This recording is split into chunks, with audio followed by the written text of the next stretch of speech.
Hello student, आज हम math 2 start करने जा रहे हैं, जिसे हम ज्योमेट्री के नाम से भी जानते हैं। इसका पहला चैप्टर है सिमिलरिटी। तो आज हम सिमिलरिटी स्टार्ट करेंगे। इसका पहला टॉपिक है ratio of areas of two triangle. इस टॉपिक में हम जो है टू ट्रायंगल के एरियाज के रेशियो के बारे में पढ़ेंगे। मान लेते हैं हमारे पास जो है दो ट्रायंगल, एक ABC है और दूसरा जो है PQR।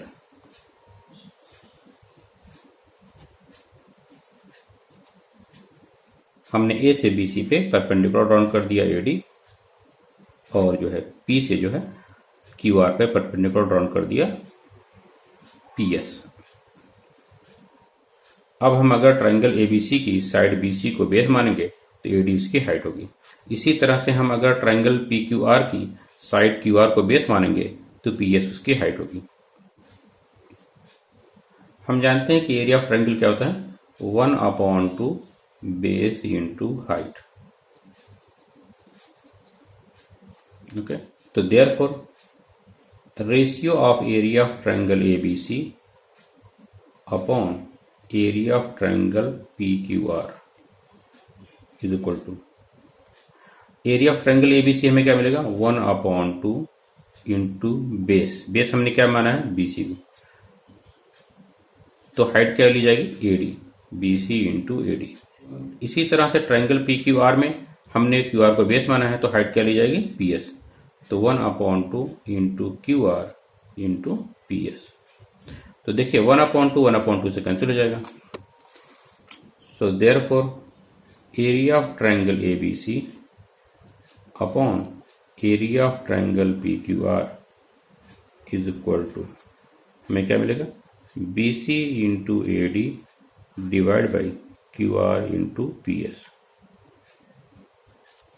अब हम अगर BC को B1 मान लेते हैं और हाइट AD को H1 मान लेते हैं, इसी तरह से QR को अगर हम B2 मान लेते हैं और PS को H2 मान लेते हैं, और एरिया ऑफ ट्रायंगल ABC को हम A1 एज्यूम कर लेते हैं और एरिया ऑफ ट्रायंगल PQR को हम अगर A2 एज्यूम कर लेंगे, तो हम जो है इस इक्वेशन को क्या ले सकते हैं, A1/A2, क्योंकि हमने एरिया ऑफ ट्रायंगल ABC को A1 माना है और एरिया ऑफ ट्रायंगल PQR को A2 माना है, तो क्या मिलेगा, A1/A2 is equal to BC means B1 और AD मीन्स H1, तो B1 into H1 upon QR into PS की जगह पर क्या लिखेंगे, B2 into H2, B2 into H2।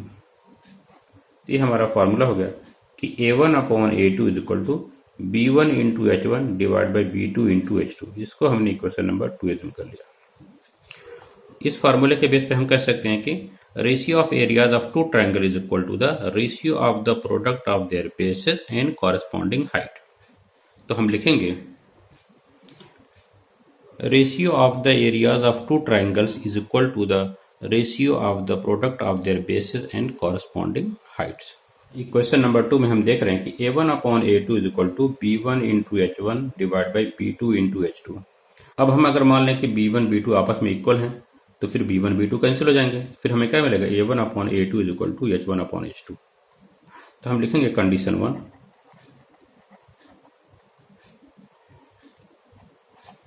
If B1 is equal to B2 then A1/A2 is equal to H1/H2। इसी तरह से अगर हम मान लें कि H1 H2 आपस में इक्वल है, तो फिर H1 H2 कैंसिल हो जाएंगे, तो हमें क्या मिलेगा, A1/A2 is equal to B1/B2। तो condition 2, if H1 is equal to H2 means दोनों ट्रायंगल की अगर हाइट सेम है, then A1/A2 it mean ratio of their areas क्या मिलेगा हमें, B1/B2, क्योंकि H1 H2 अगर इक्वल है आपस में कैंसिल हो जाएंगे, तो A1/A2 is equal to B1/B2। अब अगर B1 B2 के इक्वल हो, H1 H2 के इक्वल हो, तो फिर B1 B2 से कैंसिल हो जाएगा और H1 H2 से कैंसिल हो जाएगा, तो हमें क्या मिलेगा, A1/A2 इज इक्वल टू 1/1। तो कंडीशन 3 हम लिख रहे हैं, condition 3 if B1 is equal to B2 and H1 is equal to H2, then A1 upon A2 is equal to क्या मिलेगा 1/1, that is A1 is equal to A2. It means if two triangles having equal base and equal height, then their areas are equal. अब हम exercise 1.1 करने जा रहे हैं। Practice set 1.1। पहला question है, base of A triangle is 9 and height is 5, base of another triangle is 10 and height is 6, find the ratio of areas of these two triangles. इस question में हमें दिया गया है कि दो ट्राइंगल हैं, मान लेते हैं हमारा पहला ट्राइंगल है और ये दूसरा ट्राइंगल है। पहले ट्राइंगल में हमें बेस कितना गिवन है 9 और हाइट जो है 5 गिवन है, तो 9 और हाइट हमारी 5। दूसरे ट्राइंगल में बेस हमें 10 गिवन है और हाइट हमें 6 गिवन है, तो बेस 10 और हाइट जो है 6। Find the ratio of areas of these two triangle. हमें जो है इन दो ट्राइंगल के एरियाज का रेशियो निकालना है। तो सबसे पहले हम जो है एज्यूम कर लेते हैं, late A1, B1 and H1 be the area, base and height of one triangle, and A2, B2 and H2 be the area, base and height of another triangle respectively. हमने जो है B1 H1 जो है base and height of first triangle assume किया है, इसलिए B1 is equal to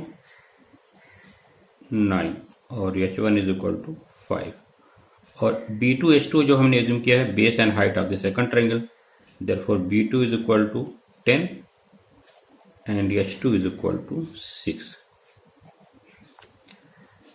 और हमने दोनों ट्राइंगल के एरिया को A1 और A2 एज्यूम किया हुआ है, A1 और A2 एज्यूम किया हुआ है।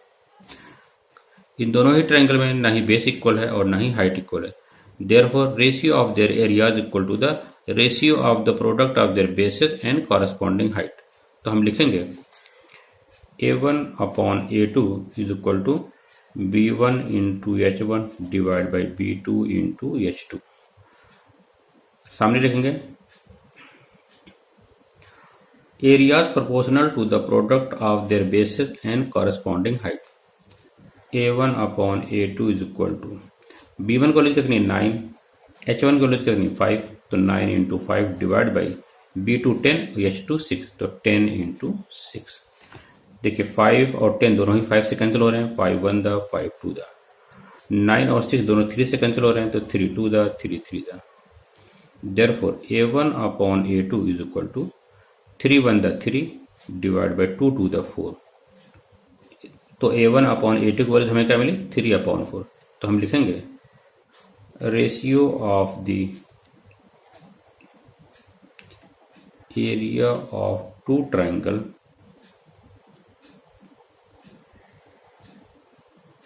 is 3:4। Question number 2। इस क्वेश्चन में हमें एक फिगर दिया गया है। इस फिगर में जो है ट्राइंगल ABC और ट्राइंगल ADB जिनकी एक साइड AB कॉमन है, और हमें क्वेश्चन में दिया गया है BC परपेंडिकुलर टू AB। क्या कह रहे हैं, BC जो है AB के परपेंडिकुलर है, comma AD perpendicular to AB, AD जो है AB के परपेंडिकुलर है, और हमें गिवन है BC इज इक्वल टू 4 और AD is equal to 8।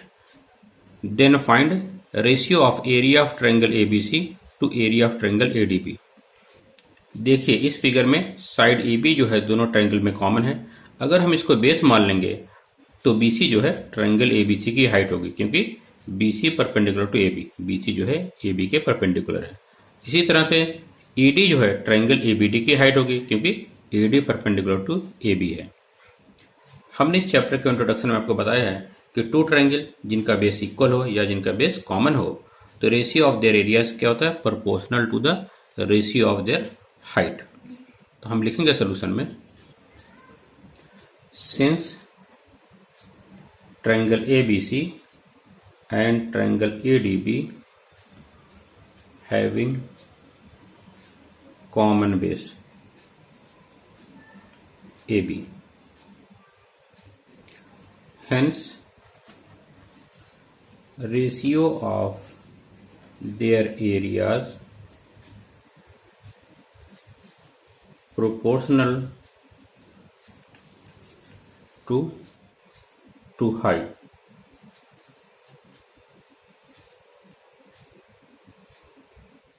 Therefore, area of triangle ABC upon area of triangle ADB is equal to, triangle ABC की height क्या है BC और ट्राइंगल ADB की हाइट क्या है AD, तो हम लिखेंगे BC अपॉन AD। BC की वैल्यूज कितनी है 4 और AD की वैल्यूज कितनी है 8, तो लिखेंगे 4 अपॉन 8। 4 और 8 दोनों ही 4 से डिवाइड हो रहे हैं, तो 4 1 the 4 2 the, therefore area of triangle ABC upon area of triangle ADB is equal to 1 upon 2।